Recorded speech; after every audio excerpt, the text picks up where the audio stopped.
오늘은 그동안에 우리가 계속 나누고 있는 이 마태복음 13장에 관한 내용을 나누어 보도록 하겠습니다.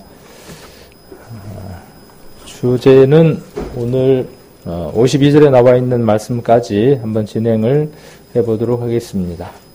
지난번에 씨 뿌리는 비유에 대한 내용을 한번 살펴봤었고요. 오늘은 이 비유로 예수님이 왜 말씀하셨는가에 대한 비유의 목적에 대해서 한번 살펴보는 시간을 가져보도록 하겠습니다. 마태복음 13장 한번 보겠습니다. 13장 10절부터 보시면 제자들이 예수께 나와 가로되 어찌하여 저희에게 비유로 말씀하시나이까. 마태복음 13장 10절입니다.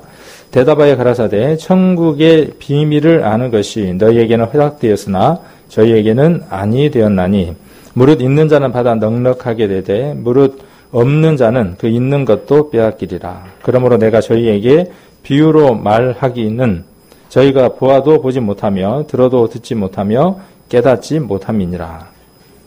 이사야의 예언이 저희에게 이루었으니 일렀으되 너희가 듣기는 들어도 깨닫지 못할 것이요 보기는 보아도 알지 못하리라.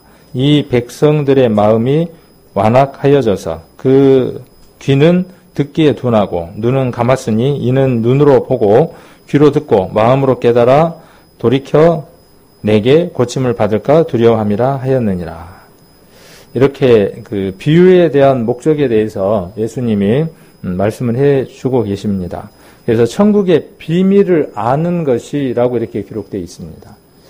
우리가 간혹 복음의 비밀 이렇게 이야기를 하잖아요. 근데 비밀이 감춰지기 위한 건가요? 이 비밀의 목적, 이 천국의 비밀의 목적, 우리가 아는 이 비밀의 목적은 우리만 알기 위한 비밀의 목적이 아니죠. 그래서 우리가 혹은 이 단어들을 통해서 우리가 생각하는 개념의 단어로 성경들을 이해하다 보면 간혹 또 이런 오해들을 일으킬 수도 있습니다. 그래서 성경을 읽을 때 그런 문화적인 거나 문자적인 거나 이런 것들에 대한 이해를 조금 하는 것도 바람직하지 않는가 싶은 생각이 듭니다. 천국의 비밀, 예수 그리스도에 대한 비밀이 구약에는 계시되어져 있었지만 가려져 있었죠. 근데 시간이 지남에 따라서 어떻게 됩니까? 창세기에 예수님에 대해서 비밀스럽게 계시됐죠. 어떻게 계시되어 있습니까? 창세기에 아담과 하와가 범죄했을 때 어떻게 계시되어 있었습니까? 어떻게 감춰져 있었습니까? 여자의 후손은 이렇게 되어 있었죠. 여자의 후손은 뱀의 머리를 상하게 할 것이요 뱀은 여자의 후손의 뒤꿈치를 상하게 할 것이다. 이렇게 비밀스럽게 기록되어 있었죠. 무슨 얘기인지 그때에는 몰랐겠지만 그 시대에는 비밀스러운 것이지만 시간이 경과되고 지남에 따라서 점점 그 사실들이 드러나게 되죠. 언제 그 사실이 확연하게 드러나게 됐습니까? 예수님이 오셨을 때에 그 비밀스러운 것이 온전하게 확연하게 드러나게 됐습니다. 그래서 그 사실을 믿고 발견한 사람에게는 더 이상 그것은 비밀이 아닌 것이죠. 그러나 이 사실을 믿지 않으려고 하는 사람, 그래서 그 믿지 않으려고 하는 사람을 이사야는 어떻게 표현했냐 하면 완악하여져서 이렇게 표현했습니다. 그 마음이 완악하여진 사람은 그것이 분명히 눈에 보임에도 불구하고 붙들지 못하고 잡지 못하고 깨닫지 못하는 것이죠. 그래서 이 비유의 목적은 어디에 있느냐 하면 이렇게 예수님 말씀하시는 거죠. 그래서 저희에게는 어떻게 되고요? 저희에게는 감추어져 있고 너희에게는 어떻게 되어져 있고 알려져 있고 그래서 저희와 너희를 구분하고 있는 것을 볼 수 있습니다. 그래서 이렇게 하신 목적이 어디에 있다고 말씀하시느냐 하면 13절에 그러므로 내가 저희에게 비유로 말하기는 저희가 보아도 보지 못하며 들어도 듣지 못하며 깨닫지 못함이니라. 비유로 충분하게 설명을 해서 그들이 깨달을 수 있도록 하지만 그들이 어떻다는 것이죠? 깨닫지 못한다는 것이죠. 이런 것들을 한번 생각을 해보면 좀 이해가 되어지지 않을까 하는 생각을 한번 해봅니다. 옛날 우리나라가 그 일제의 치하 속에 있었죠. 그리고 일본 그 사람들이 아주 잔혹했죠. 다는 아니겠지만은 그 식민지 속국을 아주 미개하게 보고 눈을 열어서 좋은 걸 보여준다는 그 명목하에서 자기들 그 침략 야욕을 감추기 위한 방법들을 동원을 해서 아주 힘들게 이렇게 했습니다. 그래서 그 고충이 심했죠. 우리 백성들의 고충이 너무나 심했습니다. 그래서 하루는 누구냐 하면 사회운동가 이상재 선생님이 있었다네요. 그 이상재 선생님이 이제 국민들을 계몽하기 위해서, 깨우기 위해서 많은 연설들을 했는데 그 연설을 하다 보니까 일본 사람들이 와서 어떻게 하겠어요? 도대체 저 사람이 무슨 얘기를 하는가 들어보자. 우리나라를 비방하는 말을 하는지 어떤 얘기를 하는지 뒤에 와서 순사들이 일본군 그 옷을 입고 총과 칼을 찬 상태로 와서 뒤에 진열하고 서 있는 거예요. 연설하기가 쉽겠어요? 어려웠겠어요? 참 어려웠을 것 같아요. 그런데도 교묘하게 또 민족 혼을 불어넣는 일들을 했던 사람들이 많이 있죠. 그래서 지금 우리 나라가 있는지도 모르겠습니다.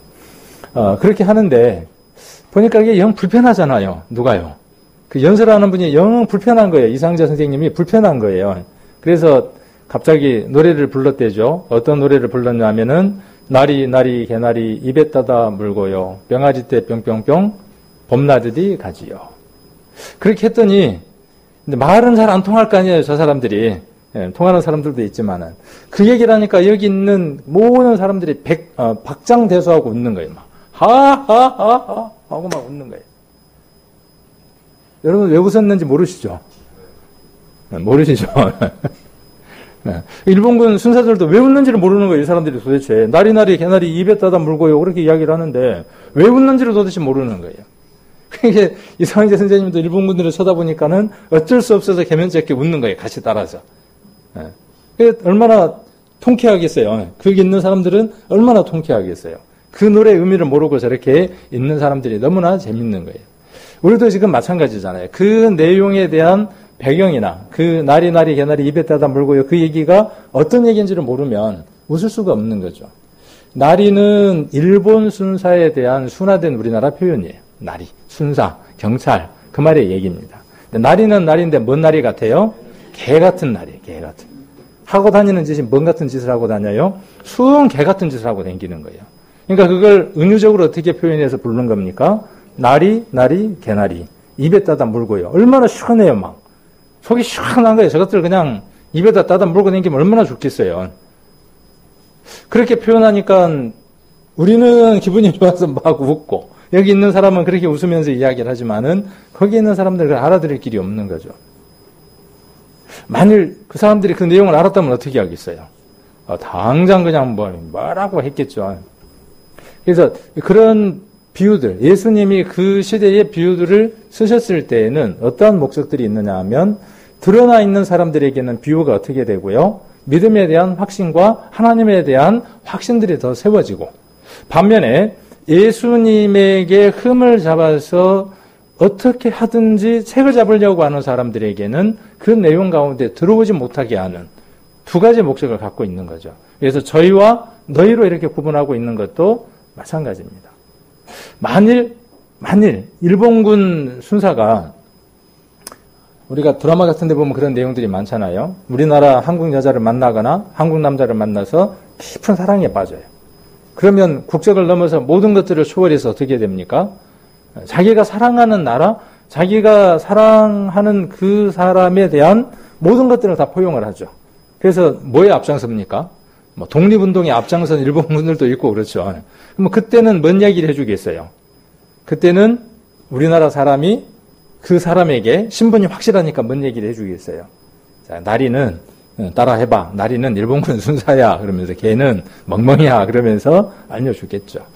그러면 그 얘기를 들은 일본군 순사는 어떻게 했어요? 그걸 들으면서 마음이 아프면서 여러 가지 어떤 마음들을 함께 갖고 있겠죠. 그 세계 안으로 들어올 수 있는 거죠. 비유는 그런 큰 목적을 갖고 있습니다. 그의 생각과 그의 뜻과 그의 삶에 대한 결정이 정해지지 않고서는 그 비유 속으로 들어올 수 없는 특별함을 갖고 있는 겁니다. 예수 그리스도는 믿는 믿음 안에 들어와 있고 하나님을 믿는 믿음 안에서 바라보면 그 비유를 통해서 하나님 나라에 대한 더 큰 확신을 갖는 겁니다. 그러지 못한 사람에게는 그것은 그저 소리에 불과한 거죠. 오늘 이 시간도 마찬가지입니다. 오늘 이 시간도 이 얘기를 할 때 똑같이 앉아서 이야기를 듣습니다. 똑같이 얘기를 듣습니다. 그런데 어느 사람에게는 아무 의미 없는 하나의 소리로 들리는 사람도 있고, 어느 사람에게는 이것이 자기의 삶을 돌아보기도 하고 자기의 삶을 결정하고 자기의 삶을 재설정하는 인생의 중요한 한 포인트로 삼는 사람들도 있을 수 있습니다. 그건 누구에게 있는 거냐 하면 책임이 누구에게 있는 겁니까? 비유를 이야기하신 예수님에게 책임이 있는 게 아니라, 그러니까 예수님은 비유를 깨닫도록 이야기하시는 겁니까? 못 깨닫도록 이야기하시는 겁니까? 네, 목적이 어디에 있느냐 하면 깨닫도록 하시기 위해서 비유를 말씀하신 겁니다. 그러나 그 표현들이 앞된 내용들이 우리가 자칫 어떻게 이해할 수 있느냐 하면, 못 깨닫게 하기 위해서 하나님이 비유를 들어서 특별하게 꽈배기를 꽈놨구나, 이렇게 오해되어질 수 있죠. 그러나 그렇지 않다는 겁니다. 열려 있는 것이고, 계시라는 말은 열어서 보여주신다는 거예요. 감춰놓는 게 아니라 열어서 보여진 것들이라는 것이죠. 그래서 예수 그리스도는 이미 계시되어져서 드러나 있는 것이고, 드러나 있는 그리스도에 대해서 구약에 있는 말씀들을 통해서 그 시대의 어떤 문화적인 것들을 통해서 충분히 예수님이 어떻게 하시느냐 하면 깨닫게 하려고 말씀들을 하시는 거죠. 그런데 누가? 듣는 사람이 어떻게 되어져 있어서 왜곡되어 있고 비틀어져 있고 그 마음의 결정이 없기 때문에 들어도 보아도 어떻다는 것입니까? 지금 13절에 기록되어 있는 것처럼 깨닫지 못하는 거예요. 예수님은 최선을 지금 다하고 계시는 거죠. 저도 이 시간 최선을 다하는 거죠. 제가 할 수 있는 성경을 이해된 그 범주 속에서 우리 성도님들이 이 말씀들을 이해할 수 있도록 최선을 다해서 하는 것이죠. 어떻게 하도록? 깨닫도록. 그래서 이 비유에 관계된 것들을 또 다른 어떤 일들을 통해서 여러분들에게 이야기하고 그것들이 공감되도록. 어떻게? 비유를 통해서 이렇게 이야기를 하죠. 그런데 가리워져 있으면 어떻게 돼요? 여기 완악하여져 있으면 어떻게 됩니까? 15절에. 예수님은 이사야 시대의 이사야의 상황을 이야기하면서 어디와 지금 동일성상에 놓고 이야기를 하느냐 하면 예수님과 이사야를 동일한 인물로 시대적인 상황을 이사야 시대의 상황과 예수님의 상황과 동일하게 지금 두고 이야기를 하는 거죠. 깨닫도록 하고 회개하도록 하지만 그들이 돌이키지 못하고 눈이 열려서 하나님의 그 경고의 메시지들을 알아듣지 못했던 이사야 시대의 이사야의 사명과 그 시대의 사람들이 완악하여졌기 때문에 하나님의 말씀들을 깨닫지 못했던 것처럼 수없이 여러 가지 것들로 깨닫게 했지만 그들이 깨닫지 못했던 원인이 완악함에 있었던 것처럼 예수님도 지금 무엇을 이야기하느냐 하면 이 이사야를 들어서 그때와 지금이 똑같다 그 말이에요. 동일하다 그렇게 이야기를 하는 겁니다. 이것은 지금도 마찬가지입니다. 말씀이 선포되는 수많은 장소에서 이 일은 끊임없이 반복되고 있습니다.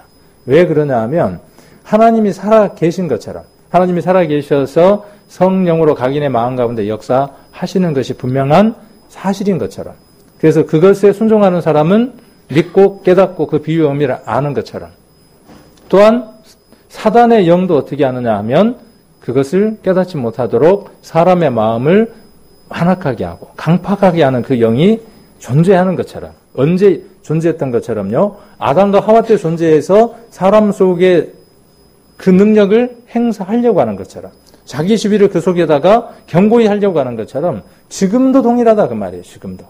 오늘 살아가는 우리 안에 하나님의 영과 그 사단의 영이 동일하게 역사하고 있음을 우리 말씀을 통해서 한번 생각을 해볼 수 있습니다. 전도 집회 때 수많은 말씀을 통해서 쭉 이야기를 하지만 이런 비유, 저런 비유, 여러 가지 것들로 이야기를 하잖아요. 그런데 집회가 다 끝났습니다. 끝나고 났는데 우리는 어떻게 합니까? 끝나고 나면 이렇게 쭉 얼굴 표정을 살피잖아요. 어느 사람 얼굴이 환해져 있는 사람 있는가 하면 어느 사람은 어때요? 뭔가 막 그 불편한 얼굴을 하고 있단 말이에요. 그럼 우리는 말 안 해도 알아요? 몰라요? 말 안 해도 아는 것이죠. 그래서 비유는 그런 목적을 갖고 있는 겁니다. 좀 더 비밀을 하나님이 말씀해 주신 그 비밀들, 열려져 있는 그것들을 시간이 지남에 따라서 열려지는 그것, 예수 그리스도, 감추어진 비밀이라고 이렇게 우리가 에베소서에 기록되어 있었나요? 그 비밀을 우리로 하여금 더 충분히 이해하고 알게 하기 위해서 비유라고 하는 방법을 사용을 합니다. 그래서 이런 말씀들을 한번 우리가 잘 이해를 해볼 필요가 있을 것 같습니다. 비유는 마음을 열고 받아들이는 사람들에게는 인상적이고 반면에 효과적이죠. 그리고 진리의 전달 방법이 돼요. 그러나 완악한 사람들은 그 뜻을 깨닫지 못하고 직접적으로 공격할 수 없도록 막는 완충 작용을 한다라고 누가 이렇게 그 예수님의 비유의 목적을 좀 더 이해할 수 있도록 이렇게 설명을 해 두었습니다. 그래서 비유는 효과적으로 알려고 하는 사람들에게 전달하고, 반면에 예수님을 공격하고 뭔가 딴지를 걸려고 하는 사람들에게 그것을 공격할 수 없도록 완화하는 그런 역할이 비유에게 있다라고 살펴보시면 될 것 같습니다. 자, 그 다음에 가라지 비유에 대한 게 나오죠. 가라지 비유를 풀이해 주셨죠. 가라지 비유가 어디에 나옵니까? 24절부터 나오죠. 24절, 13장 24절 한번 봅니다. 씨 뿌리는 비유를 얘기를 하시고, 또 24절에 예수께서 그들 앞에 또 비유를 베풀어 가라사대, 천국은 좋은 씨를 제 밭에 뿌린 사람과 같으니, 사람들이 잘 때에 그 원수가 와서 곡식 가운데 가라지를 덧뿌리고 갔더니 싹이 나고 결실할 때에 가라지도 보이거늘. 자, 여기 보면 재밌습니다. 표현이. 무엇과 연관이 있는 걸 볼 수 있느냐 하면, 앞에 씨 뿌리는 비유와 이 가라지 비유는 서로 연관된 걸 볼 수 있어요. 그래서 여기 나오는 7가지, 또 오늘 마지막으로 이야기하려고 하는 천국의 제자된 서기관의 이 비유들이 다 서로 연관관계들을 갖고 있습니다. 어쩌면 그 순서적으로 나열되어 있을 만큼 서로 연관들이 있습니다. 씨를 뿌렸습니다. 돌밭에 뿌려진 것도 있고, 들밭에 뿌려진 것도 있고, 가시덤불에 뿌려진 것도 있고, 옥대에 뿌려진 것들이 있어요. 그것이 정상적으로 되어져서 여기 기록되어 있는 대로 싹이 나고 결실을 해요. 이거 지금 옥토죠, 옥토가 되어져서 30배, 60배 결실하고 있는 과정 가운데 있는 열매들이죠. 자, 그런데 이곳에다가 누군가가 와서 뭘 뿌리고 간 거죠? 가라지를 뿌리고 간 거죠. 그래서 26절에 싹이 나고 결실할 때에 가라지도 보이거늘. 27절 집 주인의 종들이 와서 말하되, 주여 밭에 좋은 씨를 심지 아니하였나이까? 그러면 가라지가 어디서 생겼나이까? 주인이 가로되, 원수가 이렇게 하였구나. 종들이 말하되, 그러면 우리가 가서 이것들을 뽑기를 원하나이까? 주인이 가로되, 가만두어라. 가라지를 뽑다가 곡식까지 뽑을까 염려하노라. 둘 다 추수 때까지 함께 자라게 두어라. 추수 때에 내가 추수꾼들에게 말하기를, 가라지는 먼저 거두어 불사르게 단으로 묶고 곡식은 모아 내 곳간에 넣으라 하니라. 그래서 이 비유에 대한 걸 풀어주셨죠.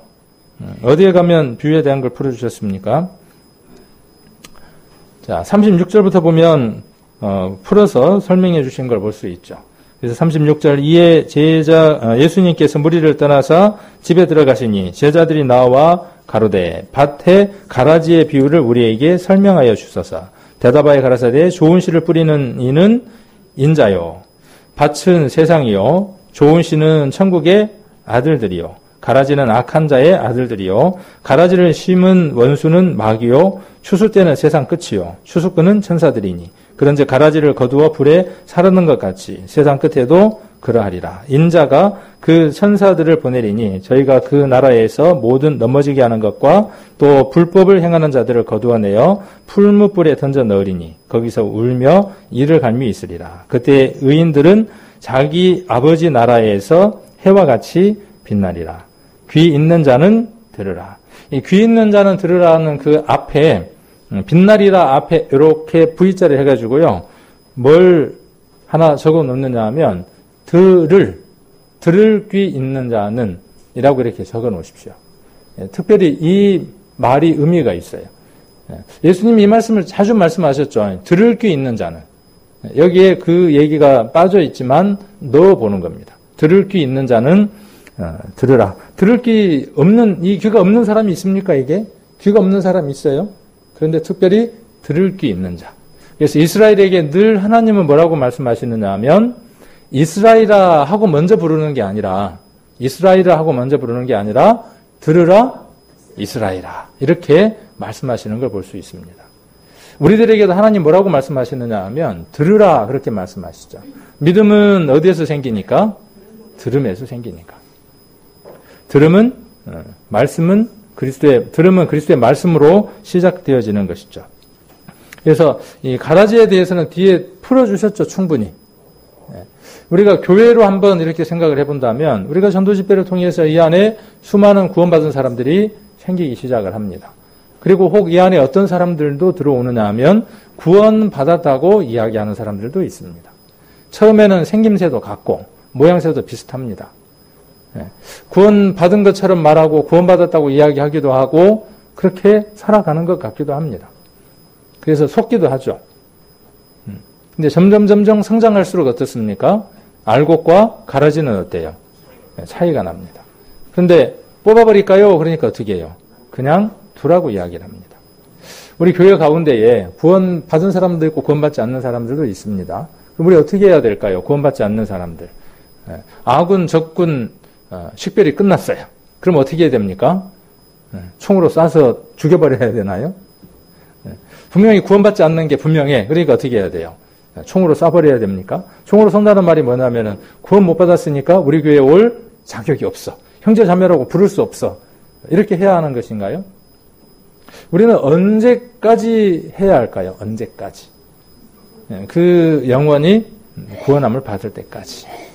주님 오실 때까지 해야 될 일들이겠죠. 그래서 이 가라지를 누가 와서 뿌렸다고 이야기를 하느냐 하면 39절에 보면 가라지를 심은 원수가 마귀라고 이야기를 하고 있습니다. 그러니까 교회 안에 씨 뿌리는 일이 있으면서 씨를 뿌려짐과 동시에 성장의 역사가 교회 안에 있을 때, 그죠? 천국은 이렇게 표현했으니까 세상에 있는 이 교회가 천국과 같은 존재죠. 그런데 그곳에 천국이 확장돼 가고 천국이 30배, 60배 늘어져 갈 때 이 교회 안에 누구의 역사도 함께 발버둥을 친다는 것입니까? 사단이 이 교회 안에 강하게 역사한다는 겁니다. 우리가 하나님께 강하게 붙들려 살고 강하게 하나님을 위해서 살아가려고 할 때 사단은 어떻게 하느냐 하면 그동안에 애 안 쓰더만 뭐하러 애를 써? 내가 좀 쉬고 있는데 내 쉬는 꼴은 못 보겠어? 그렇게 사단은 한다는 것입니다. 그래서 교회 안에 무엇을 심느냐 하면 가라지도 심고 자기가 자기의 영역들을 넓힐 수 있는 일들을 사단도 함께 해 나간다는 것입니다. 어디가 그렇다는 겁니까? 세상이 그렇다는 거예요? 교회가 그렇다는 거예요? 천국이. 하나님이 가꾸시고 이루어 가시는 교회가 우리들의 모임이 어떨 수 있냐 하면 그럴 수 있다는 것입니다. 그러니까 우리가 예의주시하고 가라지 같으면 어떻게 한다고요? 와 몰려들어가고 어떻게 한다고요? 확 뽑아버린다고요? 아닙니다. 그래서 이러한 말씀들을 우리가 한번 또 살펴볼 수 있을 것 같습니다. 우리가 어제 성경 공부를 하다가 이제 어떤 걸 같이 나눴냐 하면 이스라엘이 출애굽을 했잖아요. 출애굽을 할 때 60만이 출애굽을 합니다. 그 60만이 출애굽할 때 하나님을 온전하게 믿고 하나님을 순종하는 사람들 60만이 따라 나온 거죠. 그런가요? 네. 그 성경의 기록을 보면 그 안에 누가 있는 걸 볼 수 있냐 하면 출애굽기를 한번 보겠습니다. 출애굽기 12장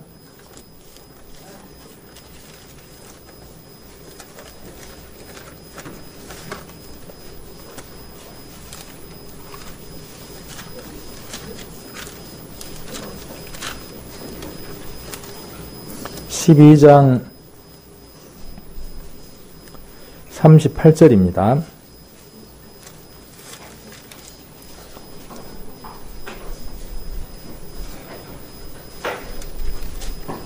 (12장 38절)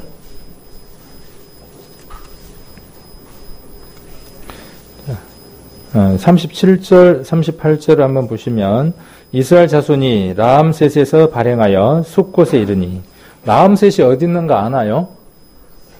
우리 여기 지금 오시는 성도님들은 나암셋이 어디쯤 있는가 머릿속에 그려지시는가요? 그 광고를 하나 하려고요. 토요일 날 성경 공부할 때 지도를 놓고 배우거든요. 그래서 많이 참석하시라고. 우리 그 처음 구원받은 분들만 성경을 배우기 위해서 그 시간이 있는 게 아니고 우리 성도님들 기존에 구원받고 생활하시는 우리 성도님들에게도 유익한 시간이 될 겁니다. 왜 그렇게 확신하느냐 하면 제가 이 공부를 하면서 제가 도움이 되거든요. 저도 몰랐던 것들을 알게 되고 또 새로운 부분들을 더 익혀가게 되고 합니다. 그래서 시간이 되면 아주 유익한 시간이다라는 생각이 듭니다. 그래서 토요일 날 많은 사람이 참석할 수 없으면 날짜를 바꾸는 것도 한번 생각을 해보는 것도 좋을 것 같고요. 많은 분들이 참석을 할 수 있으면 아니면은 뭐 수요일 날 공부를 할 수 있는 그것을 조금 더 쉽게 해서 수요일 날 한번 해보는 방법도 생각을 해보고 있고 이런저런 생각들을 한번 해보고는 있습니다. 그래서 이 지명이라든지 어느 곳에서 어떤 일들이 있었는가에 대한 내용들을 우리가 이해할 때 아까 우리가 개나리라는 얘기를 할 때 우리는 공감하지 못하잖아요. 근데 만일 그 자리에 있었던 사람들은 그거에 대해서 충분히 공감하고 개나리라는 말이 나오면 막 웃음이 날 거 아니에요. 그런 거예요. 우리가 이런 성경에 대한 내용들을 우리가 이해하고 공감하고 함께 여기에 느껴지지 않는 이유들이 무엇 때문이냐 하면 그 상황이나 모든 것들을 우리가 제대로 이해하지 못하기 때문에 그렇다는 거죠. 글이나 내용들은 읽어서 어떤 것인지는 알지만은 그 깊이까지를 이해를 못하기 때문에 그런 것입니다. 그래서 그런 시간들도 우리에게 꼭 필요하다라는 생각이 듭니다. 이렇게 주일날 하는 이것으로만은 좀 부족함이 있는 것 같습니다. 그래서 이 라암셋에서 발행하여 숫곳에 이르니 유아 외에 보병하는 장정이 60만 가량이더라. 그 학자들은 생각하기를 남녀 다 합치면 200만 정도가 되었을 것이라고 추정을 하죠. 근데 뒤에 38절을 보시면 중다한 잡족과 양과 소와 심이 많은 생축이 그들과 함께 하였다고 이야기를 합니다. 하나님이 애굽에 있는 이스라엘을 하나님이 약속하신 가나안 땅으로 인도에 가려고 하실 때 모세가 그 일들을 중점적으로 했죠. 그렇게 할 때에 하나님을 믿고 의지하는 사람들도 그 속에 있었겠지만 마치 이것을 우리가 어디에다가 한번 비교해 볼 수 있느냐 하면 아까 그 가라지의 비유해서 한번 이해를 해볼 수 있습니다. 그 가운데 누구도 함께 있다는 거죠. 중다한 잡족도 함께 있다는 겁니다. 이 교회 안에도 마찬가지입니다. 이 교회 안에도 하나님의 그 말씀의 씨가 뿌려져서 구원함을 받고 하나님의 자녀로 살아가며 교회가 하나님이 약속하신 그 방향을 향해서 가는 겁니다. 그렇게 갈 때에 좋은 씨, 싹이 나서 열매가 맺는 시들도 있는가 하면 반면에 어떤 열매들도 있느냐 하면 사단이 심어놓은 그 가라지가 어떤 일을 하기도 하느냐 하면 크게 자라올라서 그늘을 만들기도 합니다. 반면 이것들이 무엇을 하기도 하느냐 하면 하나님을 시험하게 하기도 하고 이스라엘이 하나님을 시험하기도 하게 해서 반면 이것이 무엇으로 작용하기도 하느냐 하면 하나님 앞에 그들이 성장하게 하는 동기부여가 되기도 합니다. 그래서 이것이 부정적인 것만 있는 것은 아닌 것을 우리가 성경을 통해서 한번 살펴볼 수도 있습니다. 민수기 11장도 한번 보시겠습니다. 민수기 11장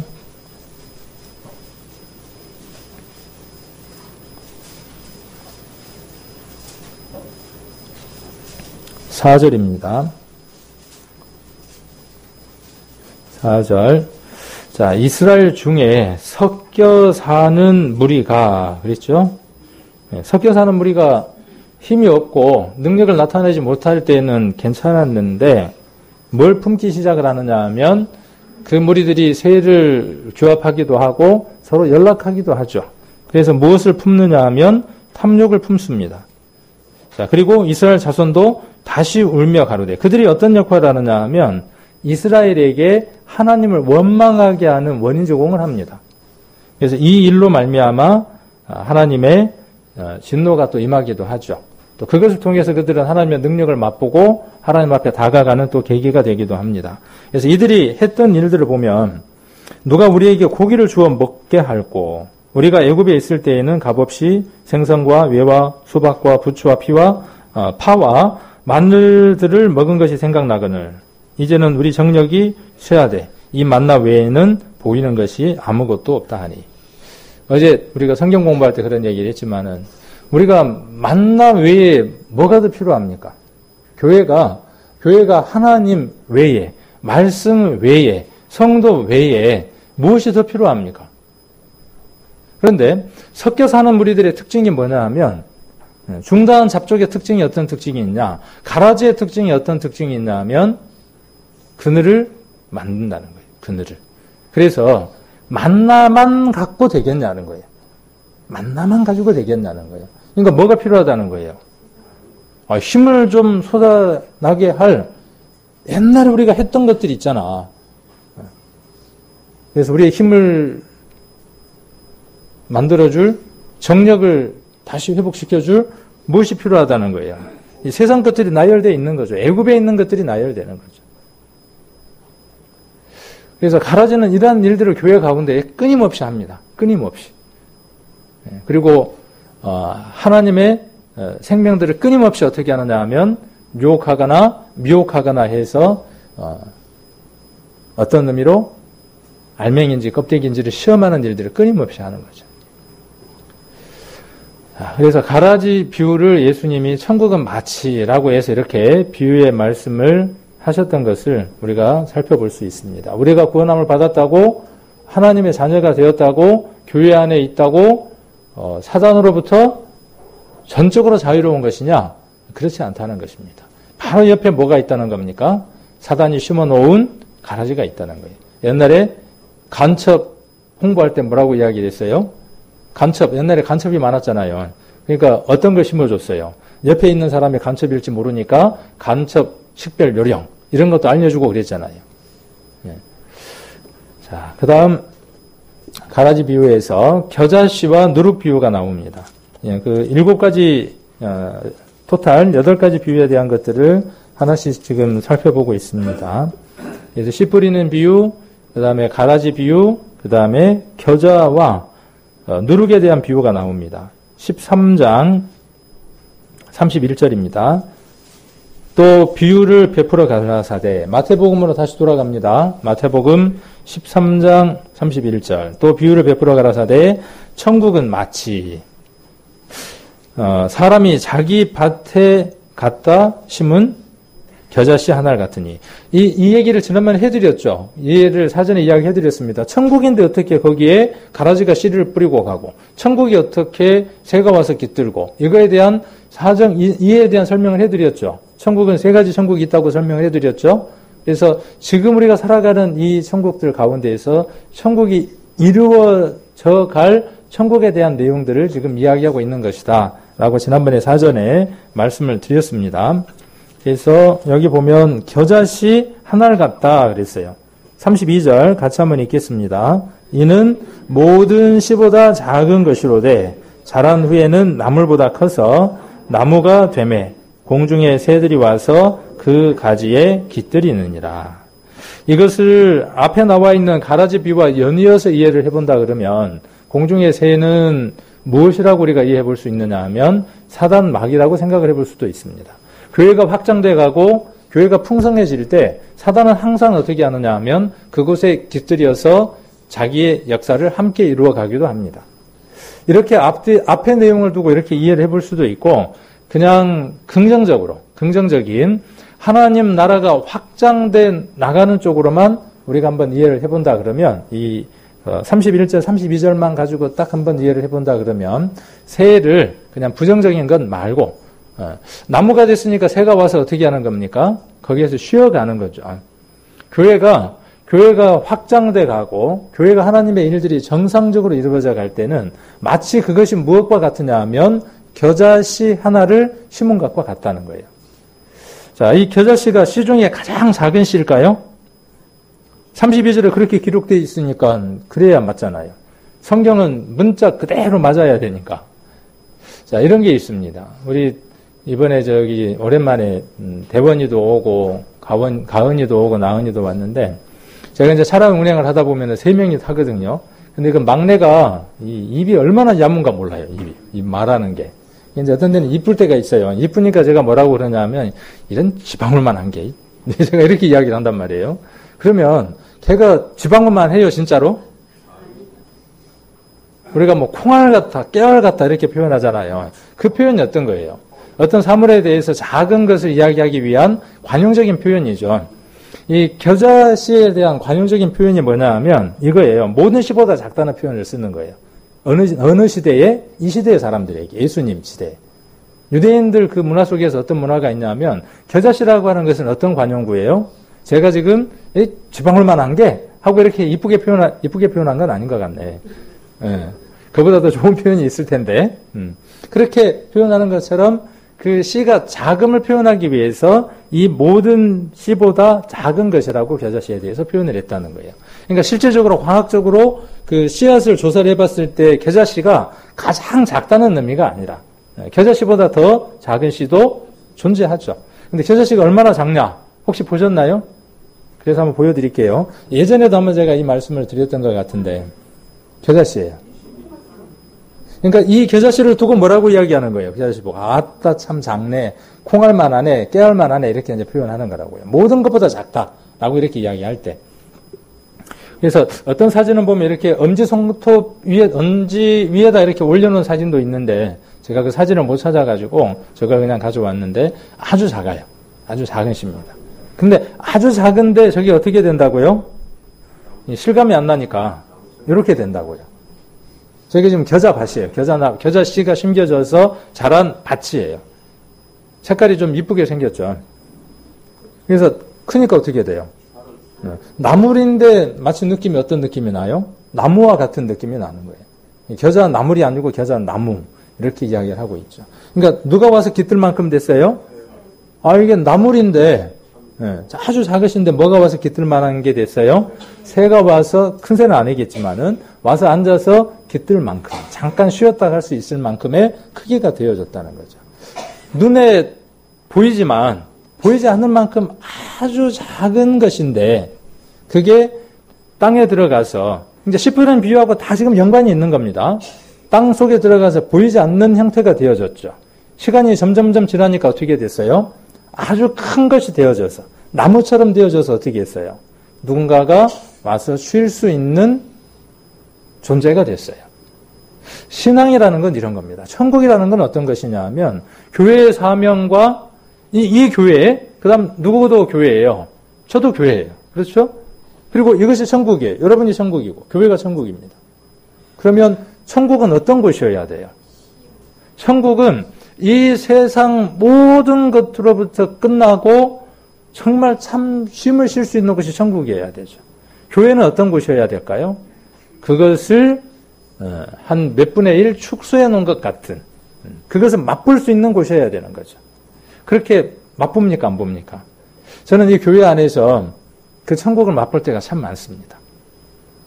이 교회 안에서 우리 성도님들하고 관계 속에서 또 성경을 읽으면서 또 복음을 전하는 가운데에 세상 사람들이 이렇게 만나는 가운데에 무엇을 맛볼 때가 많으냐 하면, 아, 이것이 참 천국이구나.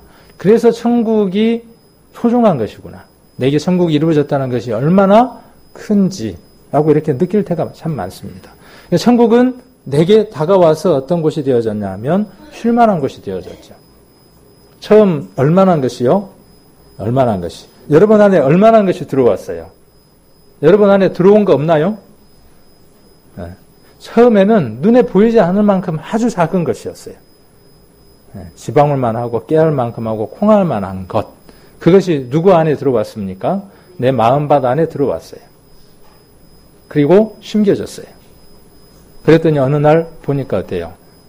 네. 나물인데 나무처럼 자라있는 거예요. 내가 그렇게 살아있는 걸 혹시 볼 때 있나요? 내가 나를 봤을 때 살아있는 그 모습을 내가 보기도 하고, 그리고 어느 날 보면 내가 누군가에게 그늘이 되기도 하고, 또 기댈 수 있는 나무가 돼서 쉬었다 가게 할 수 있는 사람이 되어져 있는 것들을 발견하기도 합니다. 제가 등대라는 단어를 좋아하거든요. 등대. 옛날에 우리 교회 이름이 등대교회였다면서요. 다음에 우리 교회 이름을 바꿔야 된다면 등대로 바꿀까요? 그런 안도 지난번에 있기도 했었죠. 등대라는 말이 참 좋잖아요. 등대가 밤에는 위치를 알려주잖아요.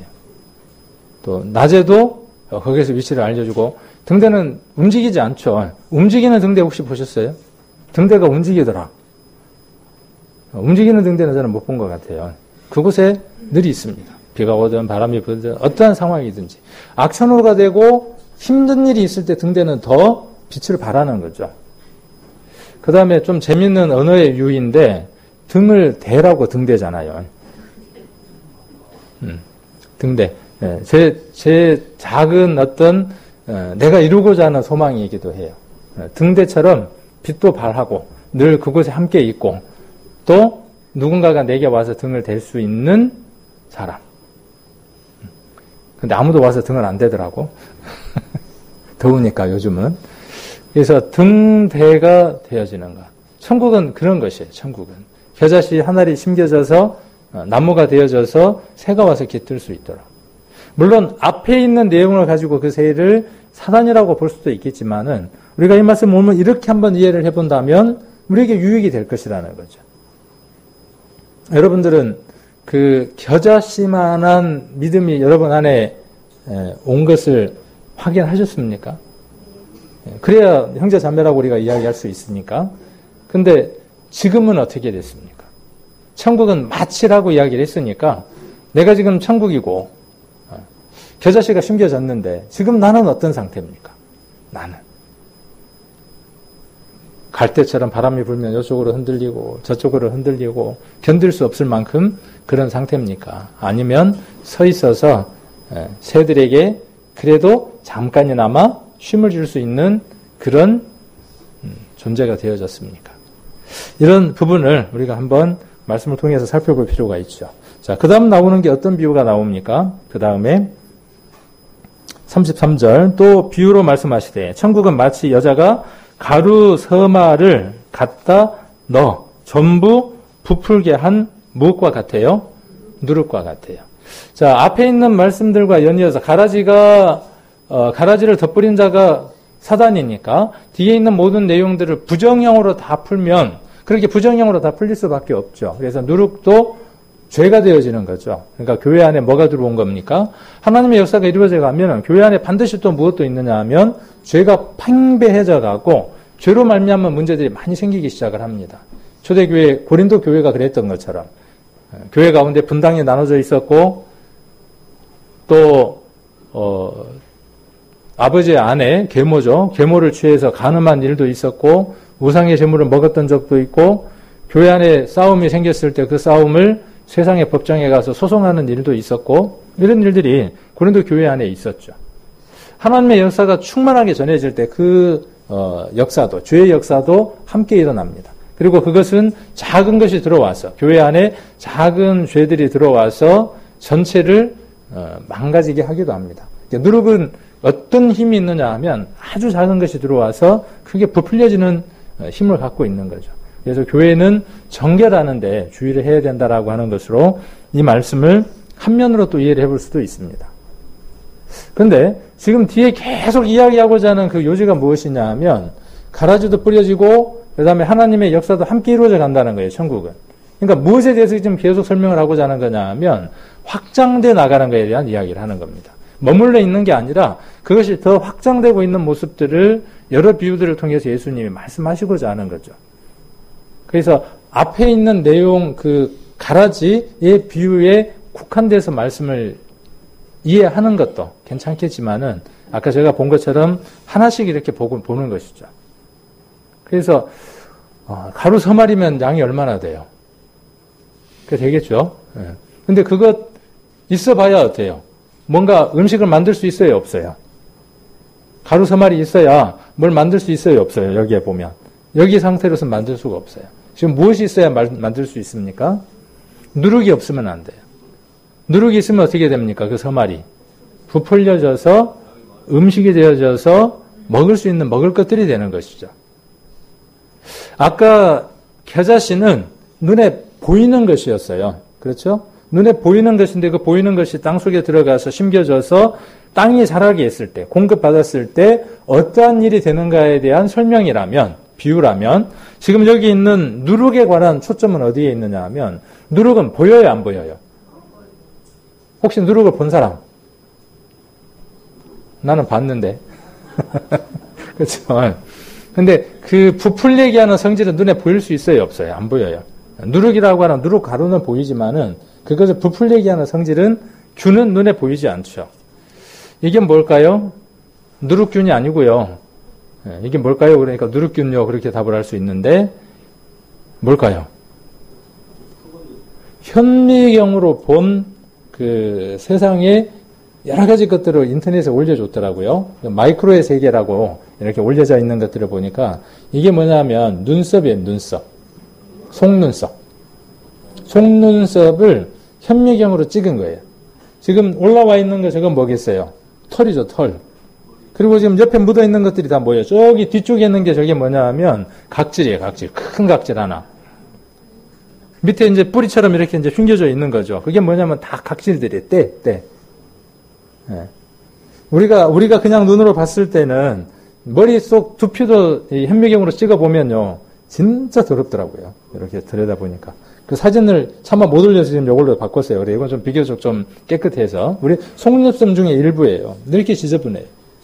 우리가 모르니까 그냥 사는 거죠. 자, 이게 현미경으로 본 속눈썹이에요.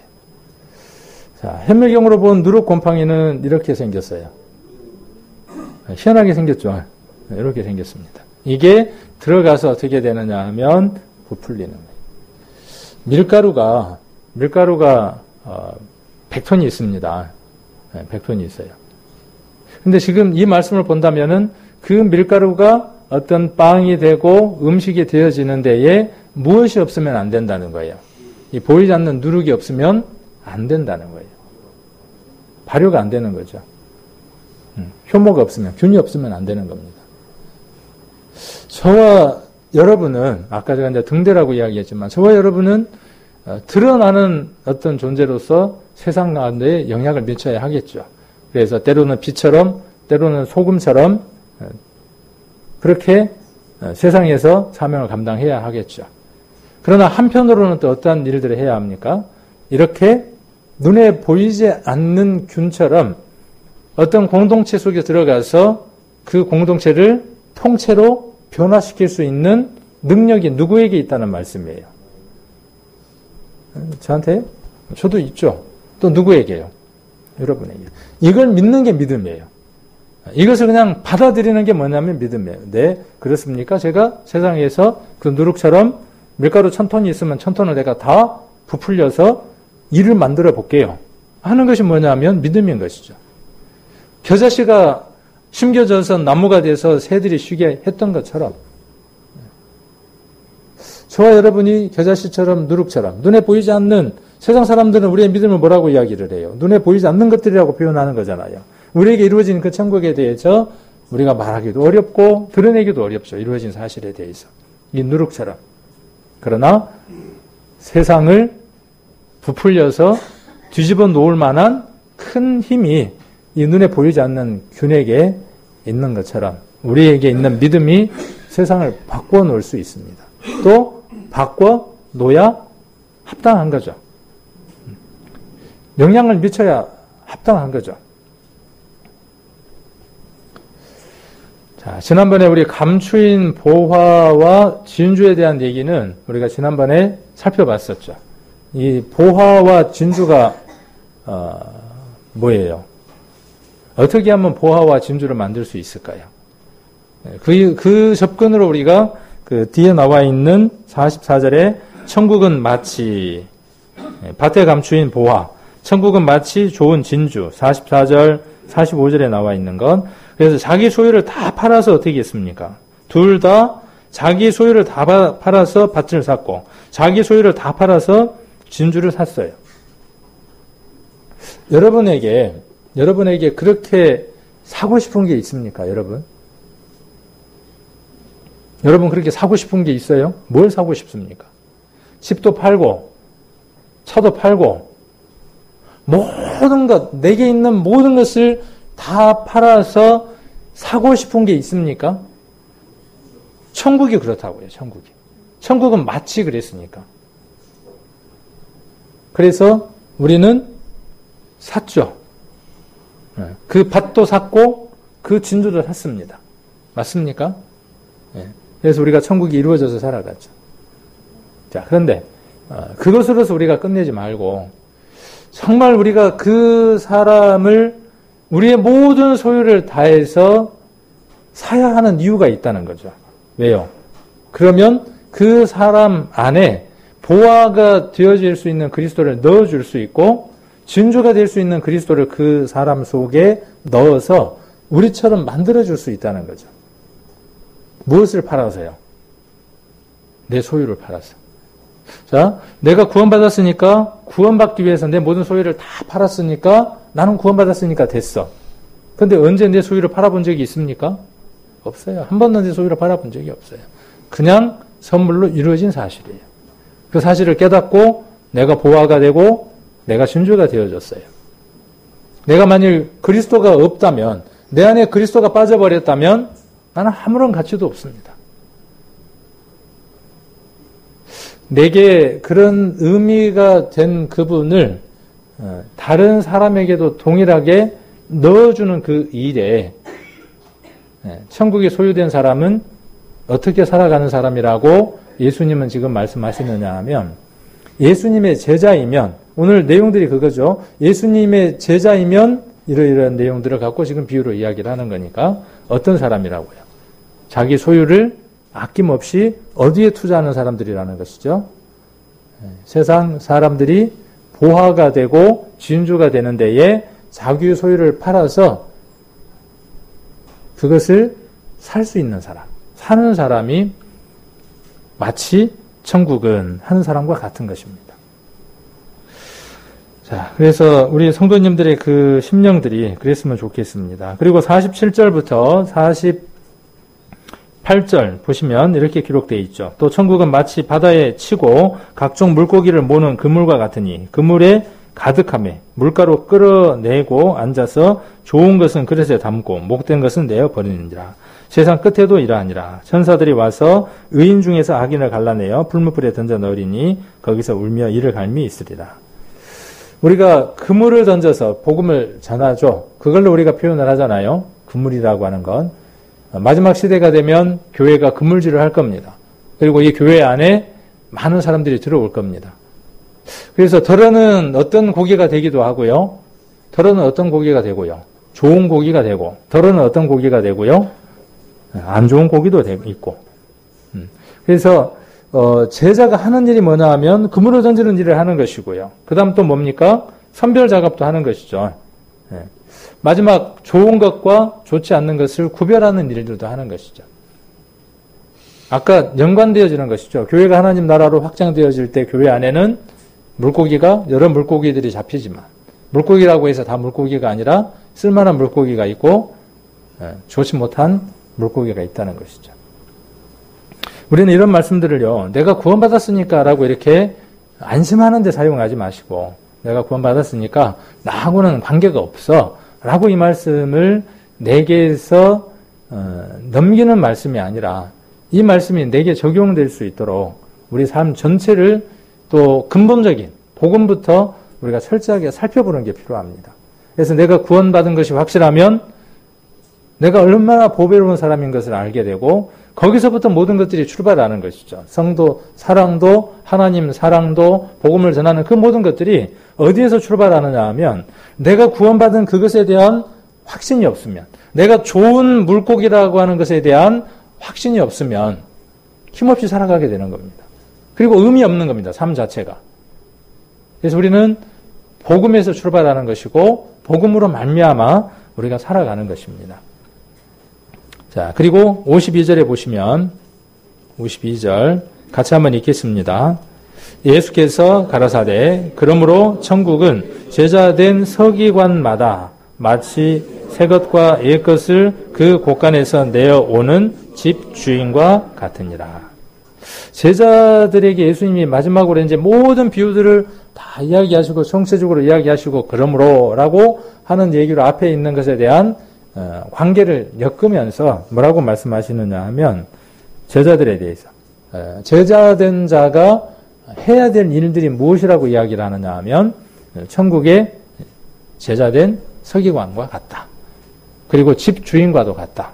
집주인이 무엇을 끄집어내야 한다? 새 것과 옛것. 새 것과 옛것을 곳간에서 내어오는 집주인과 같다 그랬어요. 새 것과 옛것이 뭘까요? 새 것과 옛것. 자, 천국의 제자된 서기관은 새 것만 꺼내서 계속 새 것을 충족시켜주는 자가 아니다. 무엇도 꺼내오는 자다? 옛것도. 옛것도 꺼내오는 자다. 그러니까 옛것과 새것이 조화될 수 있도록 그것을 끄집어내서 이야기하는 사람이다. 이게 이해가 잘 안 되죠. 새것과 옛것에 대한 내용들이 이해가 잘 안 되잖아요. 그래서 이걸 우리가 잘 이해시킬 수 있는 성경이 있습니다. 예전에 우리가 배웠던 성경 아가서에 보면 이거에 대해서 좀 더 이해할 수 있는 구절이 있습니다. 아가서 7장을 한번 보겠습니다. 아가서 7장 13절입니다. 13절.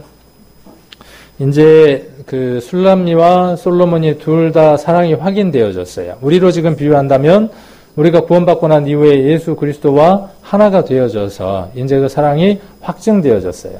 그럼 거기에서 머물러 있어야 되는 게 아니죠. 그래서 7장 13절, 아가서 7장 13절 같이 한번 읽겠습니다.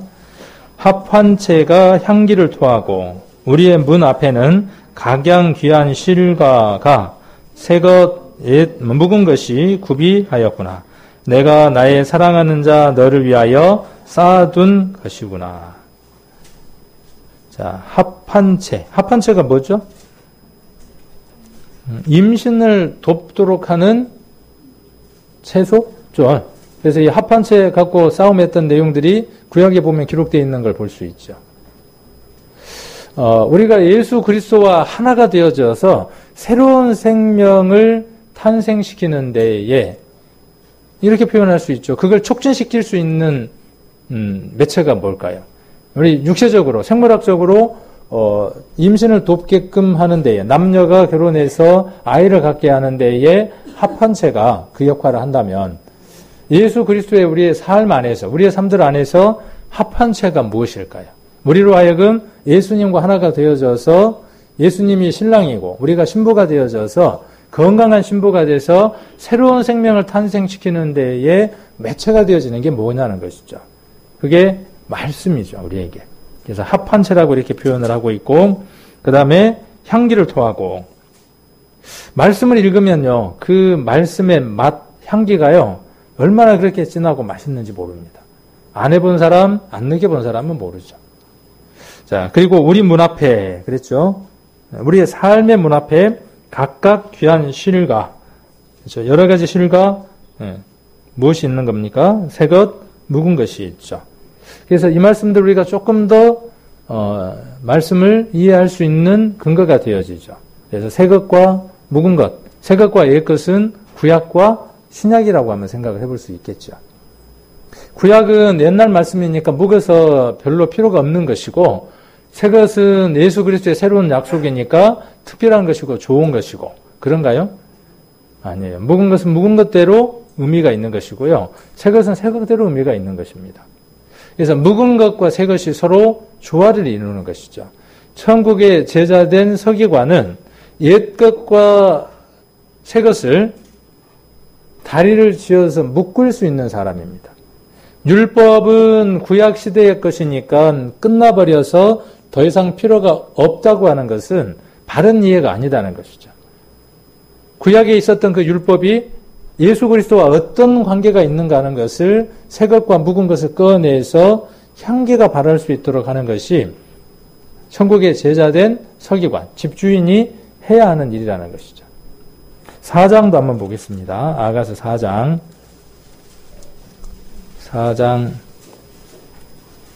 3절 한번 봅니다. 예전에 아가서를 쭉 배웠었는데 기억들이 나시는가 모르겠습니다. 4장 3절. 자, 내 입술은 홍색 실 같고 내 입은 어여쁘고 너울 속에 내 뺨은 석류 한쪽 같구나. 사랑하는 신부를 두고 신랑이 이렇게 표현하는 거예요. 우리의 삶이 어떤 모습이 되어야 되느냐 하면 이 신부와 같은 모습이 되어져야죠. 홍색 실 같다 그랬어요. 그래서 끊임없이 거기에서는 홍색의 실들이 나오는 거죠. 그 입에서.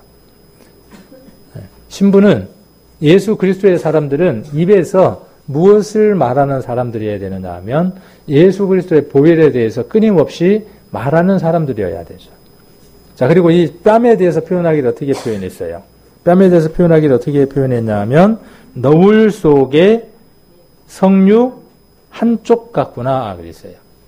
석류를 쪼개면 어떻게 생겼던가요? 딱 쪼개보면. 이거 벌써 막 시네요. 신맛이 나네요. 자, 성경은 한 권입니다. 그렇죠. 성경은 한 권이에요. 네, 그런데 신약과 구약이 있어요. 또 그 안에 구약 39권과 신약 27권이 있어요. 그 안에 마치 석류를 쪼개면 하나를 하나들이 막 빼곳이 배어 있는 것처럼 말씀이 그렇게 배어져 있습니다. 그래서 그 하나를 먹을 때마다 향과 맛이 이루 말할 수가 없어요. 그리고 그것을 먹은 사람은 어떨 수밖에 없어요? 그걸 말할 수밖에 없어요. 그래서 우리 성도들의 삶들이, 우리의 그 교제들이 어떤 모습이어야 되느냐 하면 이 술람미와 같은 모습이어야 되죠. 우리가 교제 때에 읽은 말씀들을 이야기해야 되고 그 쪼개진 석류처럼 그냥 봉해진 석류가 아니라 쪼개져 있는 반쪽. 쪼개져 있으니까 뭔 모습이겠어요? 거기에 우리 석류 한번 잘 봐보세요. 쪼개면. 그 안에 막이 있죠? 그리고 빼곡히 박혀 있죠? 마치 무엇과도 같아요. 우리가 성경을 그렇게 분류하는 것처럼 석류의 모습이 그렇다는 것이죠. 우리가 그것으로 말미암아 우리가 단장되고 그것으로 말미암아 우리가 살아갈 때 그 말씀들, 구약에 있는 말씀들과 신약에 있는 그 말씀들과 이 모든 것들이 우리가 필요에 따라서 필요 적절할 때 그것이 내 삶 가운데에 나올 수도 있고 적용될 수 있는 그 집 주인이어야 된다는 거죠. 그렇죠? 그 말씀이 내게 능력을 발할 수 있도록 새 것과 옛 것이 나를 붙들어서 변화시킬 수 있도록 살아가게 하는 그 집 주인이 누구여야 되느냐 하면 나여야 된다는 사실입니다. 예수님은 제자들에게 무엇을 말씀하시느냐 하면 그런 천국의 제자된 서기관이 너희라고 말씀하시는 거죠. 말씀을 보관하고 기록하고 관리했던 그 일이 중요한 것이 아니라 그 집 주인처럼 그렇게 책임감 있게 살아가는 것이 제자의 사명이라고 이야기를 합니다. 우리 구원함을 받은 우리 광영교회 우리 성도님들의 그 삶들이 어떠한 삶들이 되어져야 되느냐 하면 아가서에 나와 있는 그 신부처럼 그런 모습, 또 그 13장에 나와 있는 비유들에 있는 것들을 통해서 우리가 그러한 삶들을 살아가는 사람들이 되어져야 되겠죠. 그리고 그것을 우리에게만 이루어지는 게 아니라 주변에 있는 사람들에게도 이 사실이 이루어질 수 있도록 하는 것이 저와 여러분이 해야 할 일들이다 라는 생각을 한번 해봅니다. 그래서 이 서기관에 대한 비유가 마지막 몇 개죠? 이렇게 하니까 8개의 비유들이 됩니다. 그냥 가지수로 이렇게 세면 8개의 비유. 그냥 서기관 비유를 빼면 7개인데 나중에 한번 이렇게 13장을 이렇게 한번 쭉 보시면서 내가 정말 이 새것과 예권을 잘 다루는 또 그렇게 그 삶대로 따라가는 그런 삶을 살아가는 예수님의 제자인가 하는 것들을 한번 돌아보는 귀한 우리 성도님들의 삶들이 되셨으면 좋겠습니다.